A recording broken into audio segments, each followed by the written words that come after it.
यह है दुनिया का सबसे बड़ा सीड वॉल्ट, जिसमें दुनिया के लगभग सभी देशों से चुने गए अनाजों के बीजों को रखा गया है सुरक्षा के तौर पर। अगर धरती पर कभी बहुत बड़ी दुर्घटना होती है या दुनिया के किसी एक पार्ट में इतनी बड़ी मुसीबत आ जाती है कि उस एरिया के सारे अनाज खत्म हो जाते हैं, सारे पेड़ पौधे नष्ट हो जाते हैं, तो वहाँ मौजूद सीड्स की वैरायटीज विलुप्त ना हो जाए। इस वॉल्ट को नॉर्वे ने 2008 में बनाया था। यह स्टोरेज फैसिलिटी एक बड़े से पहाड़ के 150 मीटर अंदर बनाई गई है। इसके अंदर जाने के लिए एक टनल से जाना पड़ता है और वॉल्ट के बाहर का जो दरवाजा है वह एक बड़ी बर्फ की मोटी परत से ढका हुआ है और इस वॉल्ट के अंदर टेम्परेचर को हमेशा -18 डिग्री रखा जाता है। इस शीट वॉल्ट में 4.5 मिलियन बीज के सैंपल्स स्टोर करने की क्षमता है। अब तक यहाँ 87 विभिन्न संस्थानों और संगठनों से 1 मिलियन से अधिक बीज के सैंपल सुरक्षित, फ्री और लॉन्ग टर्म स्टोरेज के लिए इसमें जमा किए गए हैं। इमेजिन करिए एक रहस्यमय दुनिया जो कई सालों से बर्फ के अंदर छुपी है। रिसेंटली अंटार्कटिका में एक 30 किलोमीटर लंबा आइस शीट टूटकर अलग हो गया और तुरंत उस एरिया में रिसर्च करते हुए साइंटिस्ट ने अपना शिप वहां पर भेजा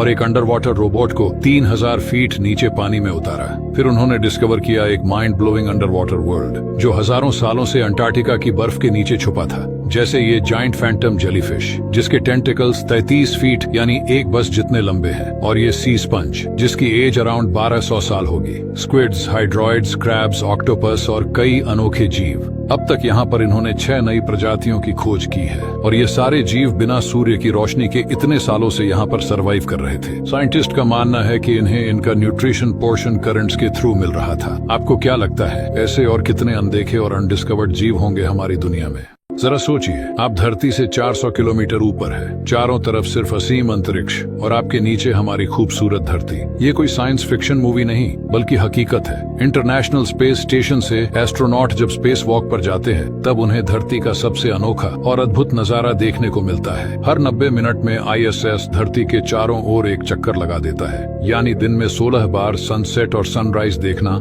यहाँ आम बात है। लेकिन यह आसान नहीं है। जीरो ग्रेविटी में एक एक कदम संभल कर रखना पड़ता है क्योंकि जरा सी भी गलती और आप अनंत अंतरिक्ष में खो सकते हैं। अंतरिक्ष से हमारी नीली धरती इतनी शांत और खूबसूरत दिखती है कि यकीन ही नहीं होता कि यहाँ युद्ध, सीमाएं और संघर्ष भी है।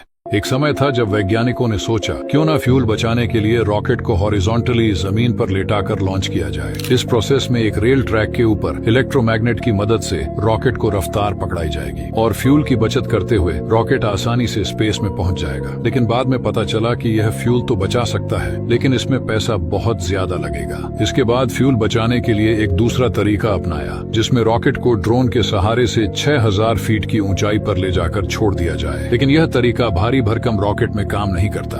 यहाँ तक कि वैज्ञानिकों ने स्पिन लॉन्च सिस्टम के बारे में भी सोचा जिसमें एक रॉकेट को रख के उसे 8000 किलोमीटर प्रति घंटे की रफ्तार से अंतरिक्ष में रिलीज कर दिया जाए। लेकिन सिर्फ पहली टेस्टिंग के बाद ही यह एक्सपेरिमेंट भी फेल हो गया। फिर आखिर में आते हैं एलोन मस्क। जहाँ लोग रियूजेबल रॉकेट्स के बारे में सोचते थे, वही एलोन मस्क की SpaceX ने रियूजेबल बूस्टर तक को भी बना लिया है जिससे काफी सारा पैसा और टाइम भी बच जाएगा। क्या आपने कभी सोचा है कि इस ब्रह्मांड की सबसे तेज आवाज कितनी तेज हो सकती है? तो आज हम आपको इस ब्रह्मांड की सबसे तेज आवाज सुनाने वाले हैं। लेकिन उससे पहले इस पृथ्वी पर सबसे तेज आवाज एक ज्वालामुखी के फटने का था जो 27 अगस्त 1883 को इंडोनेशिया के क्रकटो आइलैंड पर विस्फोट हुआ था। यह आवाज इतनी तेज थी कि इसकी आवाज लगभग 5000 किलोमीटर दूर से भी सुनी जा सकती थी। तो आइए पहले इसकी आवाज सुनते हैं।